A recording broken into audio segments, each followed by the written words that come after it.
Listen-only mode. Good morning. This is Ray Scott with Keep California Beautiful.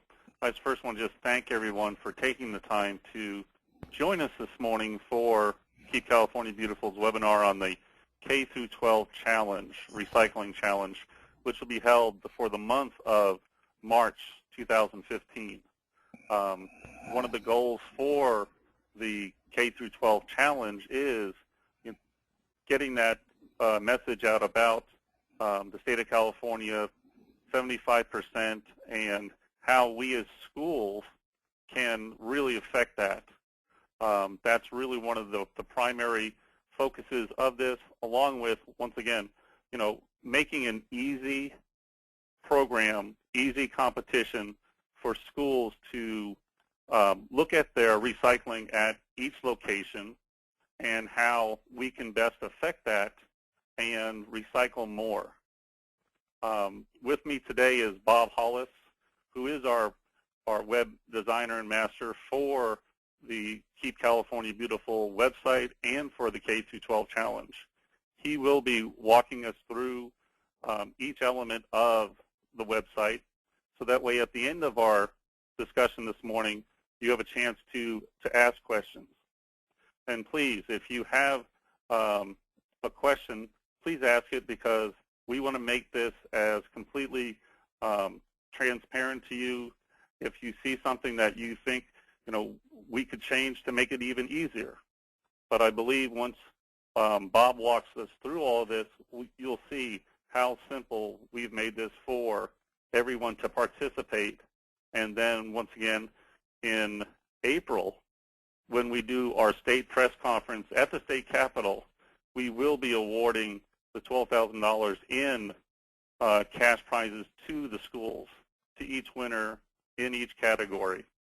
At this time, I'm going to go ahead and turn it over to Bob, so that way Bob can start walking us through this.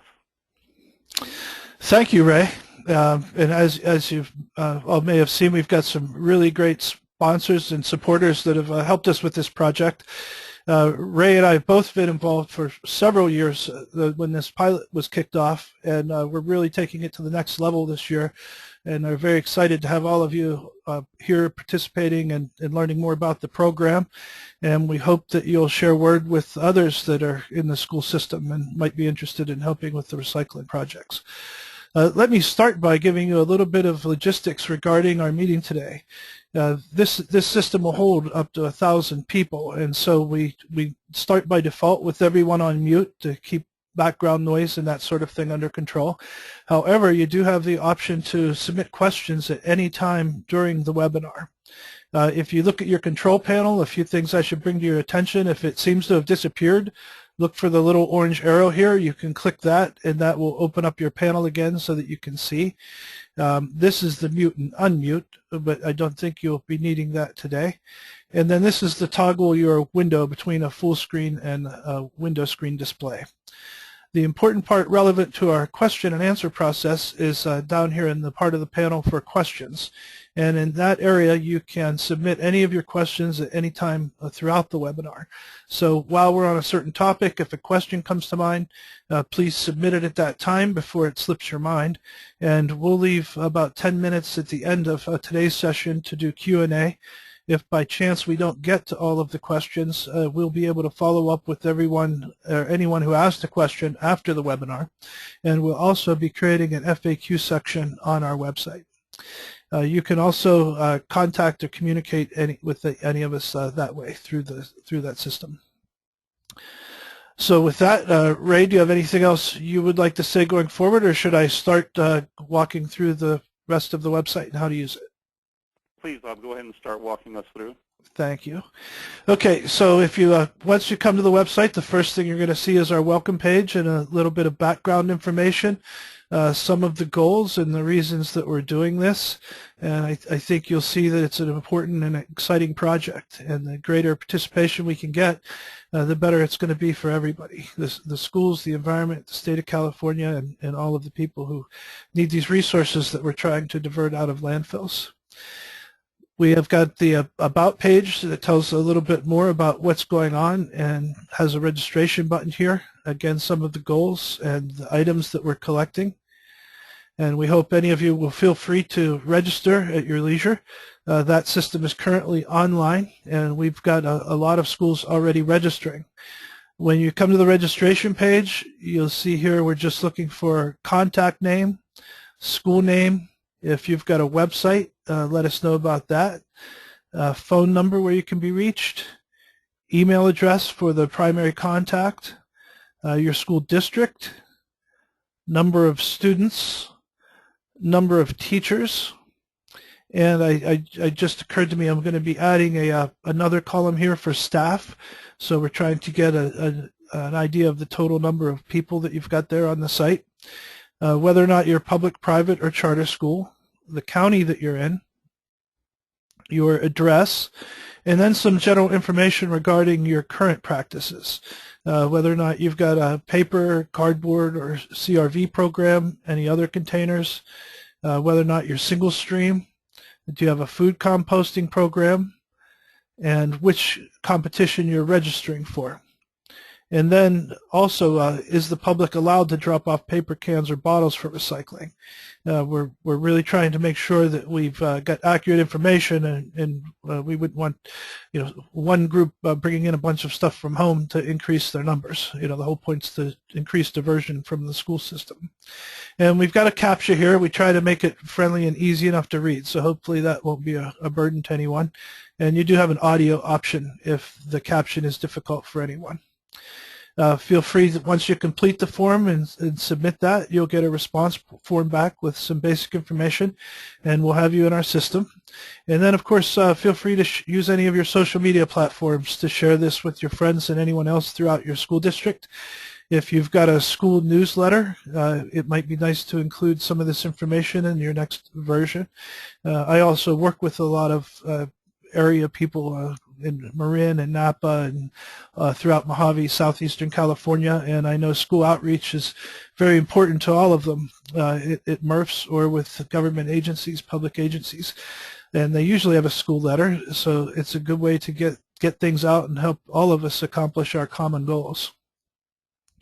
Once you've registered, you'll receive some general information on how to participate. But it's really pretty easy, and Ray and I both have agreed, and we talked with a lot of people for input about how important it is to keep it simple and easy for people to use. So one of the things we're doing that's a little different than previous years, where people had to have more complex passwords, and we ran into situations where multiple people representing the same school or district wanted to be able to enter data and enter it from different locations. So the basic data form you see here is fully functional, but we're going to be creating a unique form for each registrant. And when that registrant comes to log on, they'll have their own URL, and when they come into that URL, there'll be a password protected page, but it'll be a password that you can share among any staff in your system, so that if you have perhaps your hauler, there might be somebody helping with a particular environmental project. It could be somebody on your custodial staff or an administrator in your office. Whoever that might be entering the data will be able to all access it pretty easily. And that, when you submit data, we're just looking for name, email, and school to make sure that we don't have any mix-ups. And then the part that we really worked on to keep this simple is, rather than you having to go through a lot of calculations for weights and addition and that sort of thing, we broke down the form by size of collection container, and then we did calculations where, thank you to MRC, they spent a lot of time collecting and gathering the data that we need for these different size containers with different materials in them. So you'll see here that it all calculates. So if someone, for example, entered that they've had 2 96-gallon bins of aluminum, you'll see that that started to calculate out the weight. If they also had 2 1-yarders and a 3-yarder and a 6-yarder, then that would calculate all the calculated weight for them, and this all gets entered into our system and into the database. So it makes it very easy for you. You can just do a visual. One thing that's important for accuracy is, remember, these are full containers. So we've got some photos of what we're saying is a representative container for these purposes, and these are the actual containers that were weighed to gather this data. So we want to stay consistent. If you've got one that's 2.5 full, then you just put 2.5 for your 96 bin. Same, if you had a quarter, then 2.25, and that will all work out just fine. We'll round down to 2 digits here, and unless we get into a really close competition, then we could stretch it out to 3. But the point is that it's very simple. All you need to do is enter your total number of bins by product. So we're looking for aluminum numbers, plastic CRV beverage containers, mixed paper, cardboard, your mixed recyclables, metal cans, and milk and juice cartons. But milk and juice cartons are a little different. We had some help from the Carton Council here, and they did some research for us also. And what we're doing here is counting numbers of cartons instead of gallons or volume or weight. So we're looking at volume just because that's how you fill up your bins. And then as you enter those, it's going to calculate the number of cartons rather than pounds. So this will be edited to number. In fact, that already was. I think I just didn't save the changes. So that will cover milk cartons. And one of the instructions that will be in here as well, and this is again for consistency purposes, when we did these measurements and conversions, or when the Carton Council did them for us, they were not smashed or flattened containers. So if you've got a bin to collect containers in your lunchroom, your cafeteria, and the students walk by and they finish their milk or juice carton and they just toss it in the bin, that's all we need. We don't need you to compress it or compact it, or that would obviously change the number that fits in these different sizes. Now, if you want to compact it afterwards, then for size and volume purposes, that's different. But for measurement purposes, non-compacted cartons. And again, there will be a note here before people start entering data. And then we're also looking at foam trays. And here what we're talking about are the polystyrene. And we've got an example here of stacked and how many are in a stack. So we want you to enter vertical feet. So if you stack the trays and you've got 2 feet, 24 inches of stacked trays, then you would just put in the number 2 in the form field. And then that would calculate the number of pounds of foam trays that you would have there. Though I need to check with that too. That might be changed to a number, but it'll be updated shortly before data starts being entered. Some other optional materials that are being tracked but are not included in the competition scoring. But again, this is about more than the competition. It's really trying to advance the whole recycling system in our California schools. So we're also looking at HDPE bottles, milk jugs, and composting. And then we've got a section down here where you could upload any supporting documents if you have them. And those would be especially useful for anyone that is a contender for the prizes. We want to try to validate as much as we can and make sure everybody's playing on a level playing field. And the other thing you can do is upload any photos. So if you've got a program or a project or any type of event going on where you've got people working on recycling projects, we'd love to see some photos that we could share on our website or any newsletters that go out to recognize the different schools that are participating. And if you'd like to submit photos as just backup support for your information, if you take a picture of 3 full 96-gallon bins of milk cartons and you want to send that to us when you submit your data, that's fine. But again, it's optional. You don't need to do that, but it's available if you'd like to use it. And again, I'll just remind you, if you've got any questions, I don't see any coming in right now, but this is the part where they might tend to pop up, and feel free to put those into our section. And I see one that just came in right now. I'll answer because we're on the subject. And that question was, when you say full containers, do you mean uncrushed beverage containers. And yes, that is what I meant, unless I was talking about bins at the time, but that's correct. I might have misspoken. So you put uncrushed beverage containers into the bin, and if you had a full bin of uncrushed, then we should have consistent numbers among schools. And I see a few more questions coming in, but we'll get back to those at our Q&A session at the end to make sure that we've covered everything we're going to need to cover today. We've got a rules page, and I won't go through all of that in great detail on today's webinar, as we've got about 5 more minutes before Q&A starts. But you'll be able to go through all of this before you register or anytime during the competition to refer back to the information we're providing and how we want people to use the system to maintain consistency and fairness in the competition. Right, Bob, if I can comment for a Sure. moment on that. The rules really are very simple. We tried to keep this entire program simple. And the only, per se, accountability for the schools themselves when we're selecting the top 3 in each category is providing Keep California Beautiful either a copy of your hauling bill showing that you have recycling services or weight tickets. So if there's a school that actually crushes all their aluminum cans, well, great, because you can validate your entries by your weight tickets. And so this way we give, as much opportunity for the schools to validate themselves in this process. And the information regarding your students, teachers, and staff, that goes to the per capita basis, which makes it extremely fair for both the large school or the small school. Example is that Gorman Elementary School, K through 8, 2 years ago won the national title because per student they recycled more product on a per capita basis than even the largest schools, and they were given $1,000 for that effort. That's the reason why we do this, to, once again, showcase everyone's efforts.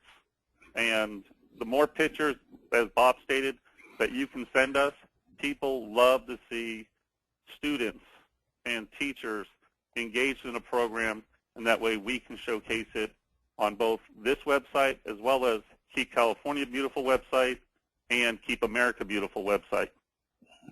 Bob? Thank you, Ray. A few of the resources we'll be putting together for people, and Ray has been doing a great job of pulling some of this stuff together, and we're still working on it. We've got a lot more to add here, but you'll be able to come to our resources page and see tips and ideas, and we'll try to collect some best practices from our winning programs this year to also share with people so that we can all improve together. So that's this is our resources page, and then we've also got a page just with those pictures I mentioned where it shows what we're talking about when we talk about 96 gallons of cardboard, where here's a 3-yard bin. These are the actual weights for these specific bins full of products. So you can see we've got aluminum CRV, plastic CRV, and that gives you an example of what we're looking for and where these weights came from.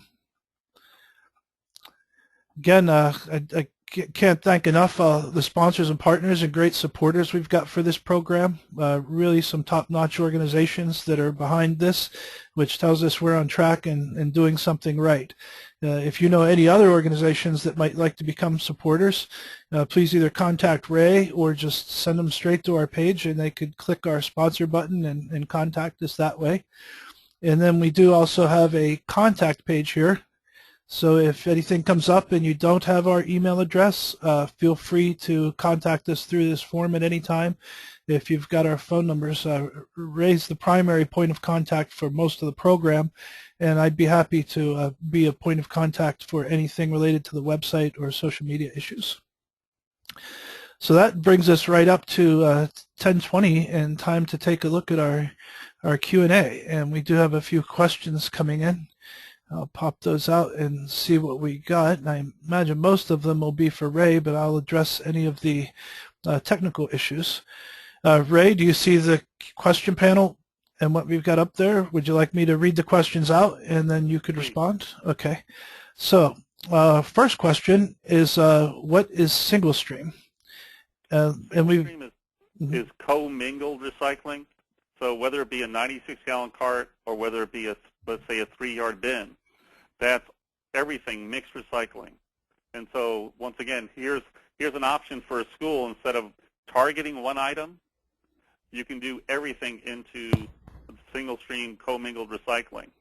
I found when dealing with a lot of schools, a lot of the special, if you want to say special ed or athletics or specialized groups collect the CRV, plastic and metal.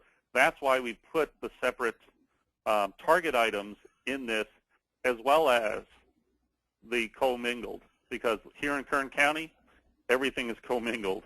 And this way we also have the element of composting. And once again, I mean, there are schools that are out there doing composting and doing gardens on site, and we want to be able to recognize them either doing the targeted item or commingled with composting. Okay. And the second, there was another single stream question, so I think we covered both of those. The next unrelated question is, why limit the challenge to recyclables generated only at the schools? Don't we want to engage the community and divert more from landfills? Yes, but this program is dedicated to, having the schools focus on their location, because this way, one, it's more of also an accountability for the school, whereas some schools don't have the ability to take in stuff from outside. We really want to focus on each location's diversion, and then yes, because of the educational value to this and explaining to the students why we're doing it, they can then take it home and take it out into their community.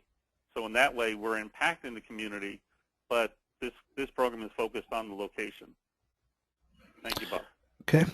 And then the next question, when you say full containers, do you mean uncrushed beverage containers?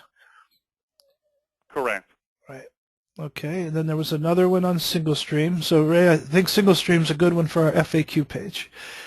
And then and here's another question. Sorry if I missed this. Do we enter info every day, week, or just at the end? And the program's designed to where you can enter it either on a daily basis, a weekly basis. I, per se, would not wait till the very end. You do have that option. But then, too, just once again, the accountability to the schools is being able to provide me, or Keep California Beautiful, the hauler's bill showing the recycling services or the weight tickets.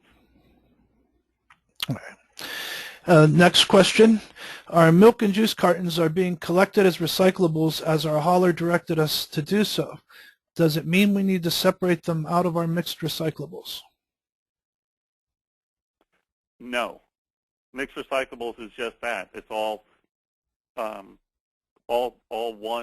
one stream going into one container. Now, if you want to do just targeted and looking at that item specifically, then yes, you would have to enter the count as far as how many containers of a 33-gallon, 96-gallon that you have. But you can do it both. You can do it both ways. Okay. And then there's just a comment here. Would like to see what foam trays look like. And Ray and I will work on that and see if we can get a photo. And so that should be taken care of. For the next question, for mixed recyclables, is there a calculation for that? Do we have to submit composition analysis of the material? No. The composition is the residential blue barrel, which has all of the elements in that mixed recyclable. And so we have that information. You don't need to break it down, calculate it. It's a standard that all recyclers use for creating the single stream commingled recyclable. And then and I'll respond to the first part of the question. Yes, there is a calculation for it, and it's built into our form. So if you just enter the number of bins that you have full of mixed recyclables, it will calculate those weights based on that standard measure used by the industry that Ray just mentioned. And then there's another question here. Our CRV is being collected by our green team, who brings them to a CRV collection place. Do you want these bills?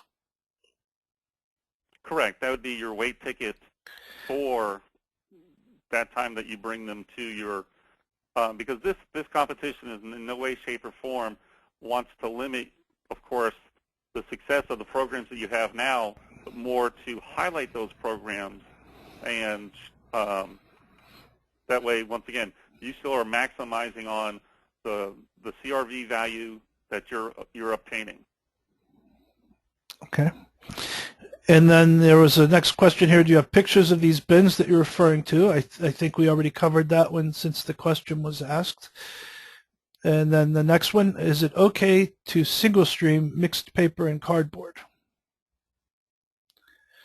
Yes, you have, once again, you have the option of either doing a targeted item or doing a commingled item as part of this challenge. Okay. Next question. Our hauler hauls recycling for free, so they will not show up on our bill. And that's how... In that case, I would just need a statement from the hauler. So that way, once again, here's that accountability for the program, and I would accept that. My school has recently encouraged the community to bring their recyclables in. Should we stop this for the competition in March? No, I wouldn't stop it, but you'd have to make sure it's not part of the numbers that you're putting in for this contest, because once again, this contest is for the school location itself and the waste stream that the school location creates, not what we bring into the location from outside. Okay. Next question. How many schools will receive awards? There's a total of 27 schools receiving awards. Then each school that participates will receive, of course, a certificate from Keep California Beautiful for your participation, and then we will have the results listed in April. Okay. Next question, and I think this is our last one, so if anyone else has questions, now's the time to enter them.